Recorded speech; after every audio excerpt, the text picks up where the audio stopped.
Okay, so we have the president of the college has a meeting with the chancellor that she's got to get off to, and then a couple more of our admin have meetings at 3 that they have to get off to.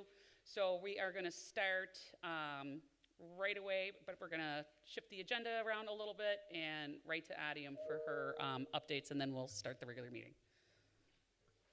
Good afternoon, everyone. This one is louder than the other one usually. So I thought I'd just share, I love visual, and I thought I'd just share some of the events that myself and others at the college have been participating, and some of this have been already reported during our board meeting, but I know sometimes we don't always get to see that. So as you can see, my perspective is always student first, anything that have our students, so you can see our basketball team, men and women, our board of trustees, and was that Melody too? And some of our senior leadership attended the Buffalo Urban Gala. I was in Puerto Rico. You'll see that later for training. We have Mr. Carter, who is at the SUNY. What's his position? Paul.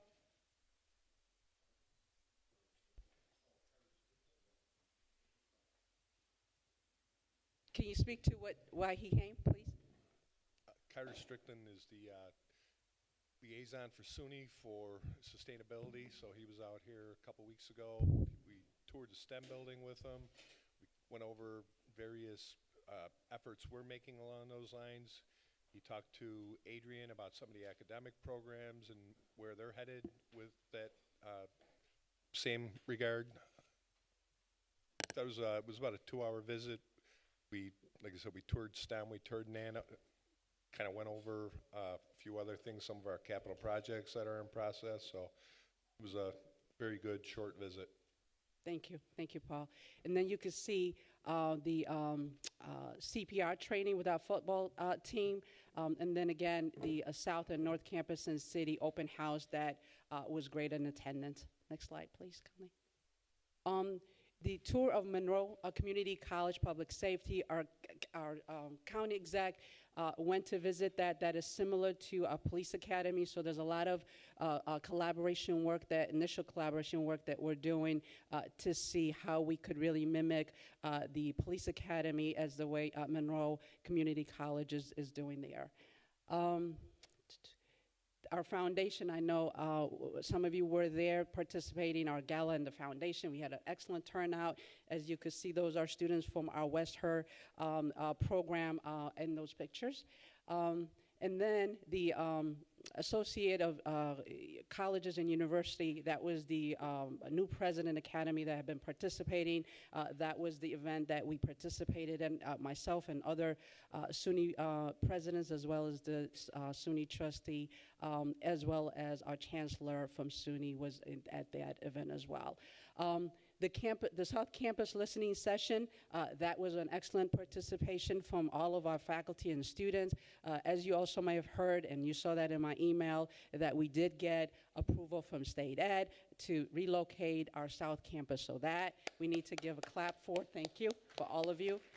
And I want to really thank Kathy Calesto for all the effort, because part of the approval process is really to document as to our need and the purpose and why we need to do that. So that took a lot of work from Kathy and others, but really Kathy led the effort to really help us relocate to the new location. And then as you can see, our culinary are always cooking and doing an awesome job demonstrating some of that to our ELA students. Next slide. Okay, so my favorite part of this is really to look at our enrollment for fall 2023 enrollment. So as you can see, and I'm not going to go through that, I'll let Eric go through it a little bit, but we are moving in the right direction. So that goal that we talked about, fall of 2025, 10,000. I could always dream, right? 10,000 students, it is possible. So Eric, do you want to go through that a little bit? Absolutely. Good afternoon, everyone, and good luck with the end of the fall semester. I know how busy this time is. But to echo Dr. Sagai's views and sentiments here, the data here for our enrollment suggests absolutely that we're moving in the right direction. And that's in both, not only our incoming students, so new and transfer, but also that in retaining our current students. And so I really think that that is a testament of the one college approach, faculty doing an incredible job of not only then helping to set up these different advisement sessions, recruiting sessions, registering students, but the classroom experience as well, and keeping our students here. And we can see that we have been able to, from fall 23 compared to fall 24, stabilize that continuing returning category. You'll see here that there's kind of three different data sets. So the lighter blue, the first three columns, those represent our students that are matriculated here to the college community. And so we see across both incoming and our current student population an increase that overall, without considering our high school population, is up over 2%. To put that in perspective, when you look at the entire community college space, which does include high school populations, you're seeing an increase of 1.9%. So even without that category here, we are seeing that our students, our enrollment improve compared to last semester in the fall. When you do look at our high school population, the thing for me that I think this really highlights is the interest in SUNY Erie and our potential for the future. Thanks to Cheryl, our academic team, I know especially our math departments and English department with the onboarding of Buffalo Public School and scaling from there. Huge shout out to Dave Uzinski. We had many individuals, Patty Kaiser, that helped in fostering those relationships. You can see here that we're almost up 29% just in that category alone, the concurrent high school enrollment. The key thing here is how do we then matriculate these students so that moving forward in fall of 2025, how are we able then to make sure that they find their home here at SUNY Erie and how it is that we can support them in their educational opportunities and career growth from here. So overall, when we look at our head count, we do see that we're up over 6% this fall compared to last fall. So again, a tremendous, I think, opportunity and especially where we stand as it relates within the SUNY system.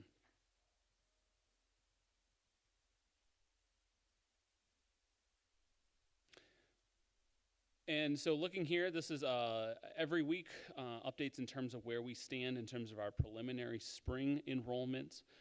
We are finding that at this point in time in both our current student population as well as incoming student population, we are trending better than where we were last year at this time. So again, I want to give a huge shout out to, I know, the faculty and staff that participated in the on-campus registration events that were at all three campuses in the beginning of December.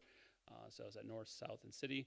I want to give a special thank you to not only the Senate for helping to communicate a lot of these opportunities of faculty-driven events, but Adam Patterson, I know as well, took a nice lead in working with the academic departments to help foster those events.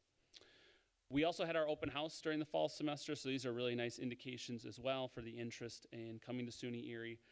Across the board at all three campuses, the number of total attendees as well as student prospects was up this last fall or this fall semester compared to last fall. So again, a tremendous thank you to all of those that attended. Students certainly gave a lot of information about the college, but also the support that they're going to get here as well. I'll also plug, I know it's early, but we do have our spring open houses already scheduled, so mark your calendars. April 8th, April 9th, and April 10th, also from 4 to 6 p.m. At each of those campuses having one dedicated day. So thank you, everyone. Just the last thing to add on this, right? So as you could see, Colleen, can you go back to that enrollment? Thank you. As you can see, right, we have the opportunity. You can see how many students are eligible to register. Now, I know there are some things that in terms of could be a barrier. That would be financial aid hold and maybe other holds. We are working, and that's under Eric in terms of the financial aid to get our students to take care of that.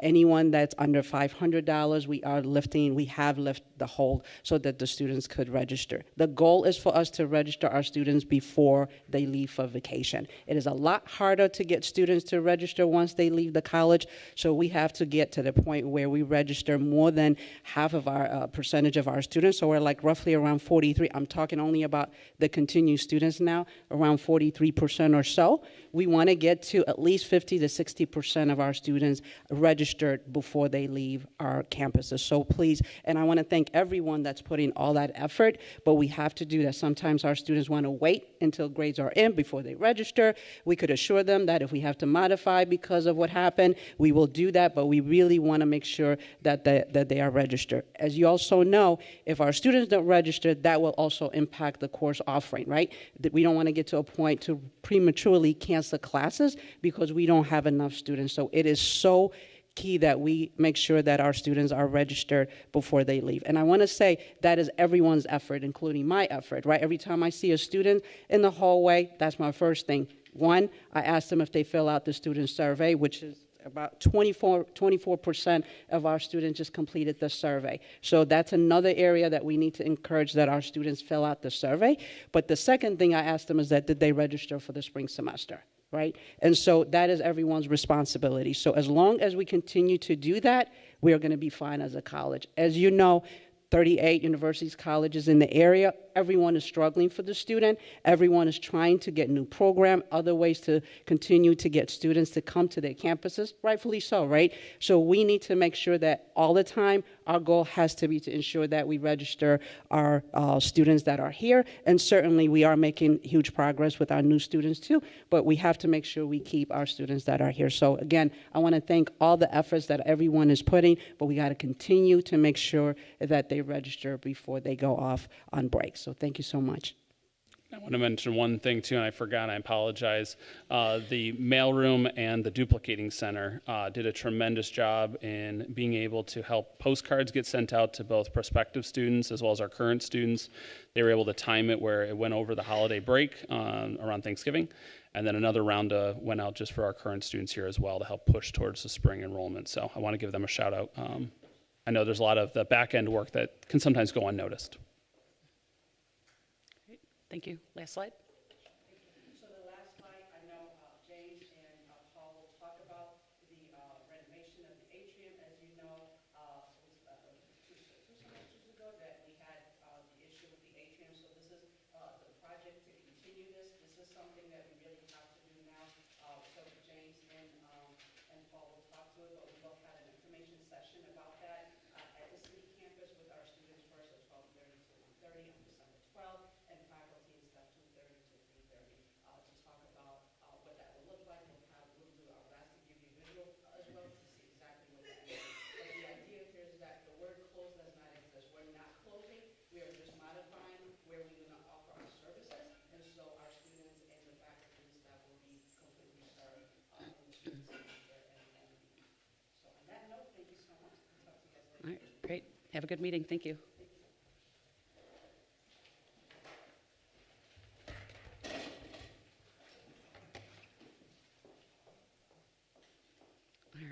Going to go back to the agenda and just, I guess, give you my formal welcome. Thank you again for coming to College Senate in December. And as Eric alluded to, it is crunch time, trying to get everything in. And then, of course, all of the grading that goes along with the assessments and things that we do for our students at the end of the semester. We had some great faculty-led registration events between the three campuses. We had quite a few at the South Campus in the library. They were gracious enough to host us again this semester, where we were able to bring in some hot food for our South Campus students as we got them registered for the spring semester. So thank you to the library, to the Deans and Students Office that helps us make that happen, and then, of course, our faculty and staff. The next College Senate meeting isn't until February, so you have some time off from our governance issues and things that we'll be working on. So that part of today's meeting is kind of tie this semester up in a little bow, maybe. I'm not really great at bows, so we'll see how I do. But I also want to point out that the next time that we will all be together will be opening day. So Dr. Partee is here. And we are looking for not only ideas, but actual presenters for opening day and things like that. So please, obviously, email her with ideas, but also very concrete ideas with presenters and things like that for opening day, because that'll be the next time we're all together. I need to do the approval of the minutes from the November 2024 College Senate meeting. Can I have a motion to approve? Tom, thank you. Second, Robin. All right, any questions or comments about the minutes from November? Any, oh my God, what is the word? Nope, not discussion. Yeah, I know. I'm like, oh no, what is the word? Any objections? Got there. My classroom was had the heat on the whole time, which is great, but today it's 45, and yesterday it was not. So I'm like, and the end of the semester. So anyway, all right. So no objections. I'm going to accept them by consent. And so we're going to go through some old business, and I'm going to call on Michael Rio for governance. All right, so there's no governance report for this month. There is, however, need to still fill 6 vacancies, College Senate. So as you're seeing people you don't see during the course of the regular semester, reach out and say, hey, think about joining the College Senate, and we can get people on board before the February meeting. Super important to fill those vacancies. Thank you. Thank you, Michael. Dr. Nealons, I know you already gave your report, but is there anything you would like to add under old business? No, I think everything that I was able to share during the president's report captures then here as well as then for the spring semester. All right, beautiful. Academic standards, I'm going to call on my co-chair, Amy Yoder. Hi, everyone. Nothing too exciting, nothing updated from our NA committee. We're still waiting on numbers, for final numbers for that, so hopefully the next meeting we'll be able to report on that. We're hoping that the additional communication that we provided on definitions of non-attendance in a class and non-participation helped determine and helped you fill out that third week roster survey a lot easier. The student code of conduct and the adjudication and non-academic and academic informal appeal process, that's a mouthful. We've had a subcommittee look at that, so we have really good working drafts. We're just running it through the process, and we hope to bring that to this body in the spring semester. Awesome, great, thank you. Does anyone have any questions for Amy regarding academic standards? Great, and I know at the last meeting we were calling and asking people to, step up and help us with these committees, and several individuals that were here that meeting have reached out since then to help us on this, and so I just want to say thank you, because the more eyes we get on these things, the more conclusive it is for our students. All right, Dr. Sabrina Kane, academic integrity, assessment, and TEGAL plan. I'm just going to let you just go. Okay, so academic integrity, we are kind of winding that committee down a little bit. We still have some business that's not finished. The procedure for reporting repeated violations of academic integrity is something that we're working out right now, and probably will go through the Senate, we're hoping early in the spring. And we are partnering with the AI committee to make sure that we have kind of the same approach towards this message that we want to send to faculty and students about how to deal with AI use and misuse in the classroom, and look forward to a joint presentation between the Academic Integrity Subcommittee and the AI Committee at College Day, where we'll be talking about best practices for faculty dealing with violations of academic integrity. So that was that one. Assessment Committee, not much of a report. We're moving on. Please get your assessment reports in the usual monthly appeal to do that.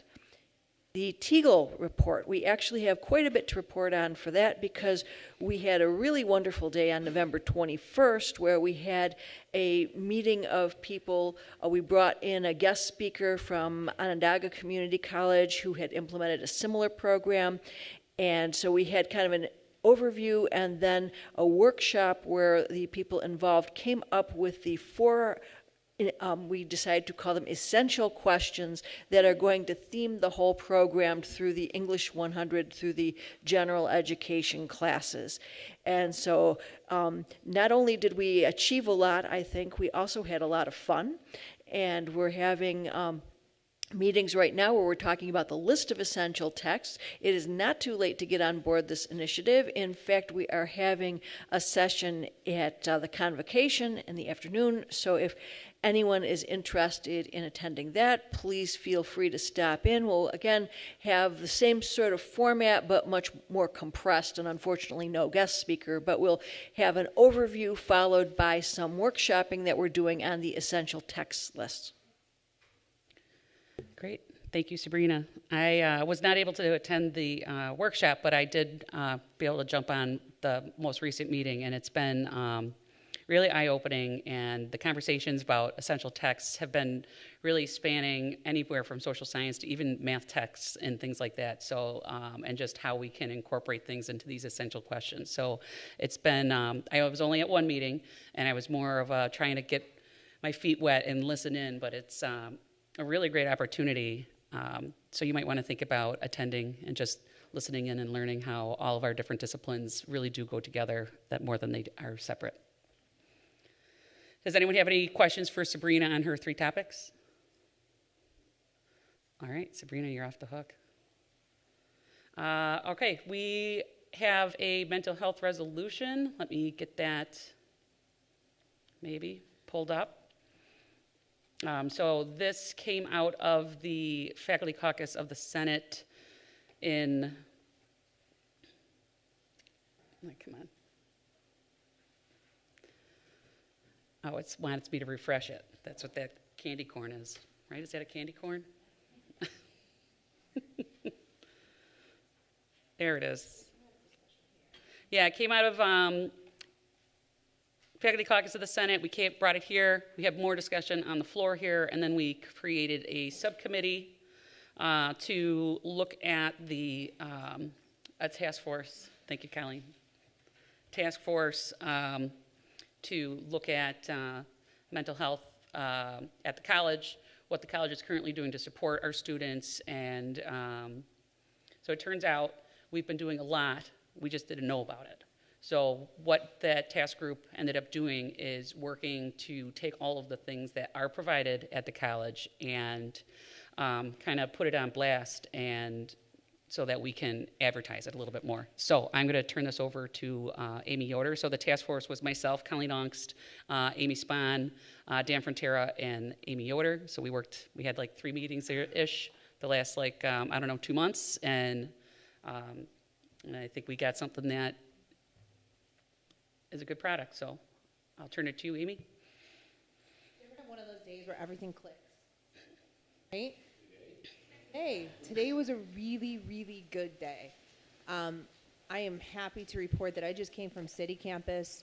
We have now opened our wellness center at City Campus. We had a taco about mental health day at City. Gave away free tacos.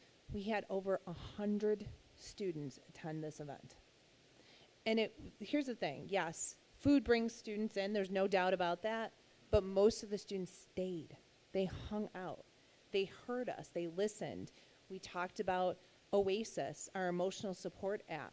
We talked about the student survey and how that's important, how that influences the practices and the resource allocation from the college. It was excellent. It was an excellent event. Next week, Wednesday, we will be having therapy dogs in the Wellness Center so students can relax, chill, get things ready, as well as an art therapy event down the hall so they can go nuts on a canvas and get themselves ready for finals. So today was a very, very good day. We did a lot of outreach and exposed a lot of students to the resources that we're talking about in this resolution. So one of the things that the task force, as Colleen's mentioned, wanted to identify is the things that we currently have now, and to enhance and get the college to support them and get behind them. And that's not saying that they're not, but there's been a lot of changes in administration, a lot of changes in departments and they're trying to get their feet wet, and we understand that. So this resolution is helping us guide those practices to support all the things that would benefit our students, and not just mental health. So when we talk about Erie Connects, when we make reference to that, that is the umbrella wing of wellness on this campus. That is food insecurity, that's housing insecurity, that is nutrition information, that is education, which is just as important. We envision this as something that you'll be able to have tools in your toolbox and know how to react and support students in the best way possible. One of the things we will be launching is telecounseling. And these wellness centers are going to be a location that we can have, that students can utilize and have a place that they feel supported with these things. This is the matrix of Erie Connects, which gives you an idea of all the different facets of this: wellness, health, food insecurity, housing insecurity, and again, that education and engagement, which is so vitally important. We all need training. We need the right training, right? Things that we can remember. It's one thing to learn something, but to never employ it. There's something to be said for that. We want you to have good training and good support to be able to help our students and know exactly where to access everything. So I thank Colleen Ongst, who I know was the originator of the resolution, for bringing this forward and starting that conversation. And I hope I wasn't too bossy in some of the conversations, but I hope I gave an eye-opening to everybody of the work that's being done and the more that we can do. So, and I also thank my co-chair to Erie Connects, Dan Frontera, who's really taken on a lot of this even prior to me even starting here. So there's lots of things to point out. At the top of it, too, you notice that offshoot of intervention. So we have campus crisis teams at each of our campuses, and it's been a very rough semester with the interventions and the meetings that we've had about these students. I can tell you, in my over 20-year career in higher education, I have never had so many domestic violence cases as I had this semester. So it's not just mental health, it's support to resources, it's making sure that our students are connected and there's action plans to this. So when I say Erie Connects, it is a very large but vitally important aspect of our campus. And this resolution is going to help us move forward these initiatives as well as support the wellness centers on each of our campuses. So I'm happy to answer any questions if you want to pull that resolution back up.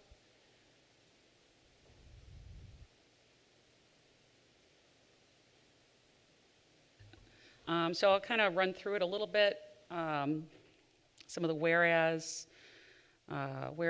rates of mental health issues such as depression, anxiety, and stress among college students has been increasing nationally, whereas the lack of easily accessible mental health resources on all campuses presents a barrier to students seeking support when needed, whereas the faculty and the college's staff members find themselves in situations having to assist and guide students who are in clear need of mental health support, and whereas currently the college does not provide direct access to mental health resources, only referrals. So the resolutions. Therefore, be it resolved that SUNY Erie will establish permanent wellness center at North City and the South campuses through the Erie Connects initiative to provide on-site wellness services to all students. Be it further resolved that these wellness centers and initiatives through Erie Connects be appropriately funded, resourced, and integrated with the existing student support services to ensure continuity of care across campuses. Be it further resolved that Erie Connects expand mental and emotional support resources, including increased access to licensed mental health professionals, are trained in cultural sensitivity appropriate to the unique SUNY Erie student body. And be it further resolved that the college research how other comparable institutions are offering and implementing mental health services to their college communities. All right, so then we have what next steps will be for implementation. So upon approval, college administration shall promote the new wellness centers that will be at all 3 campuses through marketing campaigns to increase awareness among students. And then second, ensure efforts are in tandem with SUNY Chancellor King, Governor Hochul, and the SUNY Faculty Council of Community Colleges' recent statements of support regarding mental health resources on community college campuses. So that is the resolution, and then we gave you some of the background, and of course with the Erie Connects and what we are doing. I need a motion to accept the resolution. Jason Perry, second. Robin. All right, so now that the resolution is on the floor, it is open for discussion. So comments, questions about anything regarding this? I know one of the questions I'll just have you is we have a wellness center at City. What are the plans for South and North? So the notion is for North Campus, there's a lot of dominoes that need to move. So our plan is that it will be launched in the spring semester, hopefully sooner rather than later. Poor James is probably cringing over there because every time he sees me, I ask for an update on my wellness centers. And with South too, this resolution will help us lay it into the plans for the new space at South Campus, which is the intention as well. Great, thank you. Other questions? Comments? Objections? I got the word that correct that time. Amy? Yep, you got to talk in the mic. Sorry, I do have a question. So I noticed throughout, so the mental, let's see, it said counseling centers. Is it, like we have counseling centers already, so is it a wellness center or is it a counseling center? In the first description, SUNY Erie. Amy? You have the old version up. Oh, I got the old version. So that was corrected. Thank you for pointing. Yeah, there was a newer version that we took counseling centers out, so there wasn't any confusion, to your point. Thank you. Is it? Let me see, is it this one? There it is. Sorry, apologize. All right,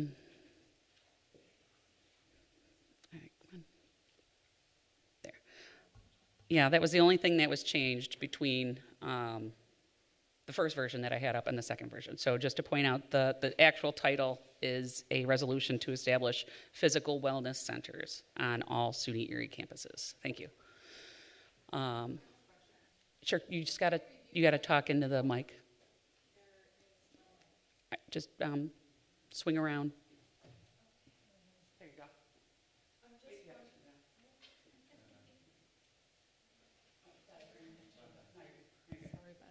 I'm just wondering whether this resolution is reviewed by administration and what their input is, as well as will this resolution also go to the board for review and approval? Sure. So the way College Senate works is any sort of resolution or anything that we pass, we are a recommending body to the president of the college. So this goes to the president of the college, and then we can work with her on what her next steps are. This is not a policy or anything like that that would go to the board. It would be a part of my report for December. But so what this is, as a recommending body to the president of the college, we're sending this to Dr. Sagai's office as a recommendation on what we would like as a whole. And I have talked to her about it. Other questions? Yep, Ashley? Where is the wellness center at City Campus? Yep, room 273. Excellent. Go, Paul Daniel. I like it. Yep. I actually stopped by there earlier today. There's yoga mats. There's little mats to sit on. It was really nice. So very calming, a nice blue. There's not the harsh overhead lighting, anything like that. It's nice. They did a really nice job. So I checked it out today for the taco about mental health event. I did not take a taco. I took 10. Other questions or comments, clarification? Any objections? All right, we're going to send it out as an electronic vote.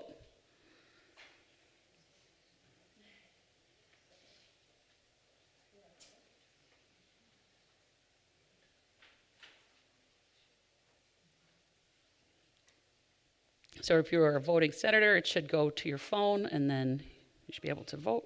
I heard a phone. Oh, no.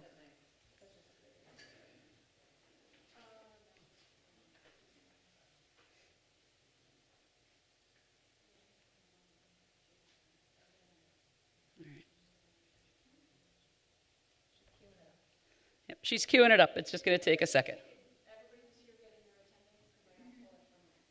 All right, good. And again, just a reminder, it's physical attendance. in the actual room.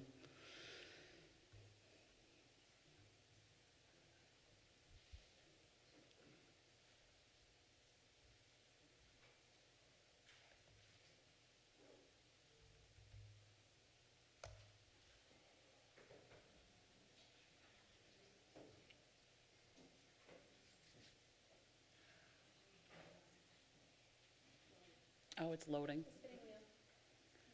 It's a blue circle of death. So appropriate for the end of the semester, right?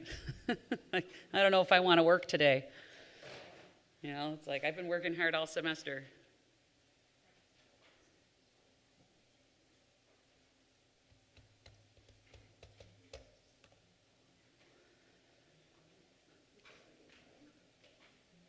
Is it not going to work? We can do it by consent.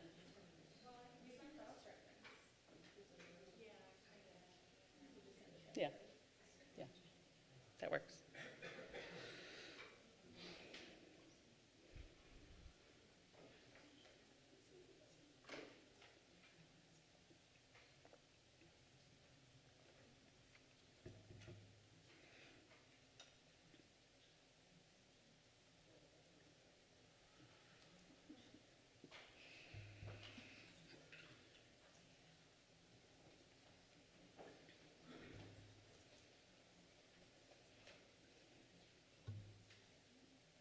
All right, well, in the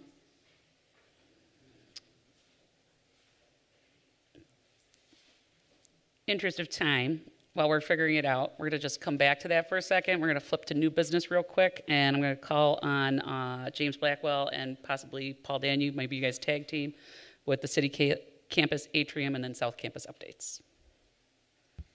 All righty, thank you.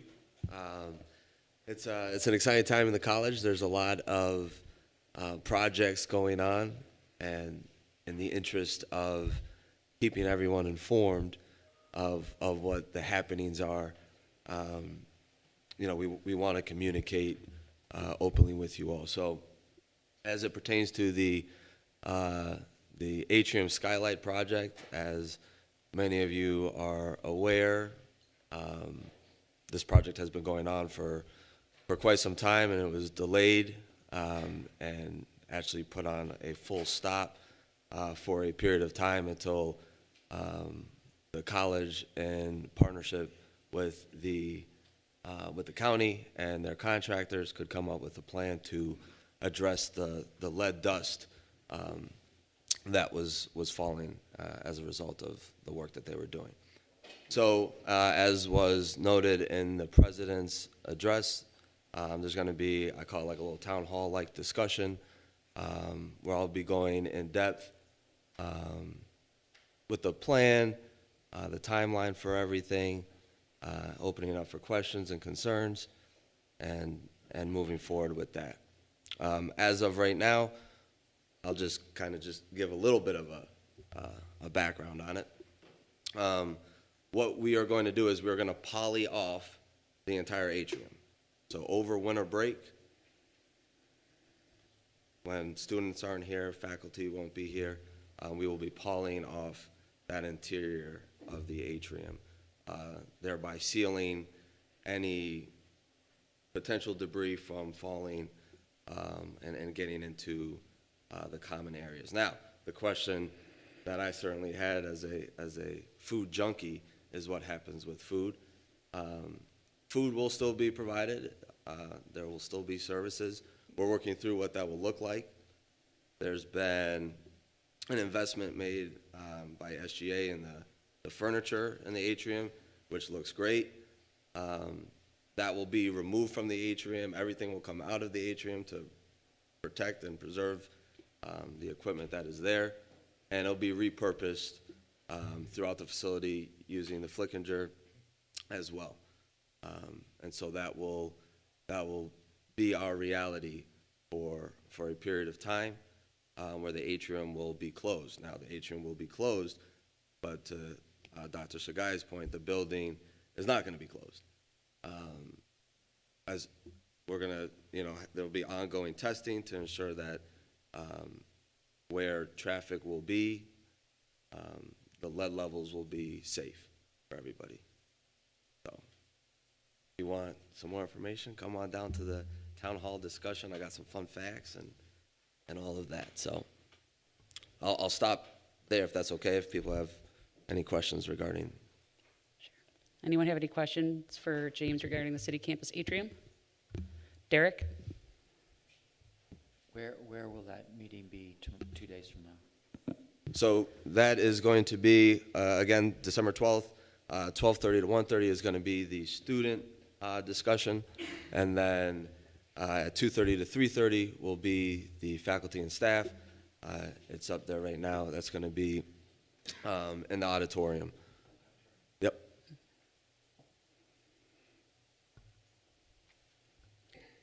Other questions regarding the city campus atrium? All right, can you give us updates on the South Campus?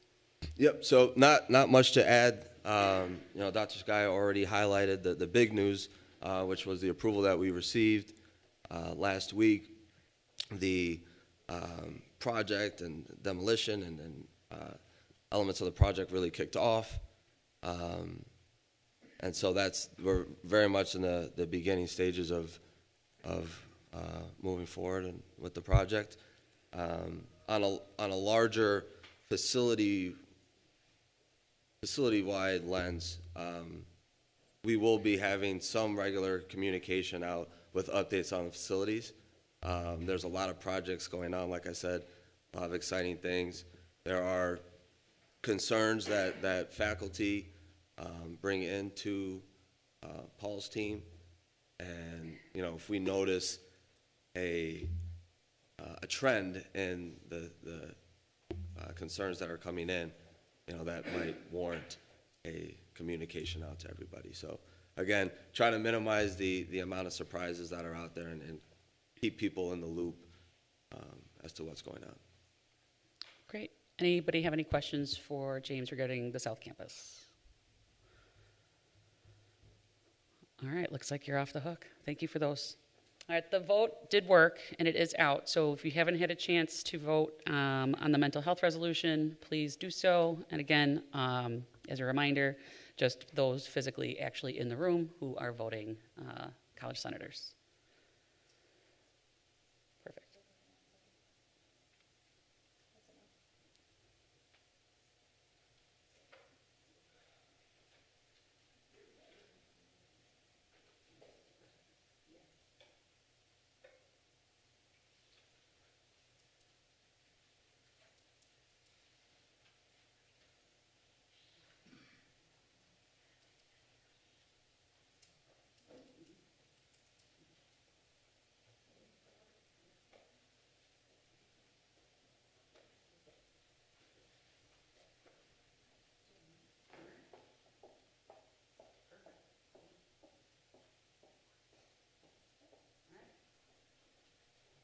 All right, we just cross-referenced the list really quick to make sure that the people that did vote are physically actually in the room, and they all are.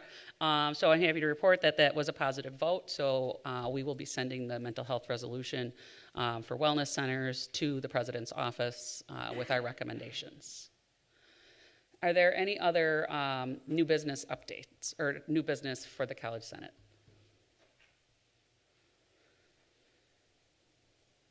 All right, so with that, I'm going to close the live portion of the meeting, and we'll move to, did you have something?